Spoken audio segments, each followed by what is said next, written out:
বঙ্গবন্ধুর জন্ম না হলে দেশ স্বাধীন হতো না, তিনি স্বাধীনতার স্থপতি। শেখ মুজিবুর রহমান প্রসঙ্গে এমন মন্তব্য করেন সাবেক অন্তর্বর্তী সরকারের আইন উপদেষ্টা আসিফ নজরুল। তিনি বলেন, ১৯৪৮ থেকে ১৯৭১ পর্যন্ত বাংলাদেশের স্বাধীনতা ও স্বাধিকার আন্দোলনে বঙ্গবন্ধুর অবদান অনস্বীকার্য ও অতুলনীয়। বঙ্গবন্ধু আমাদের স্বাধীনতার স্থপতি। ১৫ আগস্ট শেখ মুজিবুর রহমানের ৫১তম মৃত্যুবার্ষিকীতে ফেসবুকে দেওয়া এক পোস্টে তিনি এসব কথা বলেন।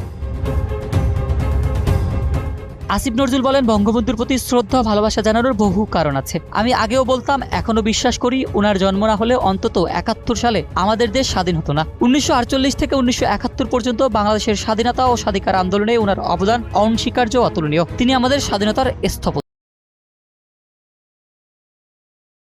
যদি আওয়ামী লীগ ক্ষমতায় আসে, ইনশাল্লাহ বাকি কাজগুলো উনি করিয়ে দেখাবেন, এটি কিন্তু আমার প্রত্যাশা। বঙ্গবন্ধুর কিন্তু আদর্শ কিন্তু আজকে বেঁচে আছে।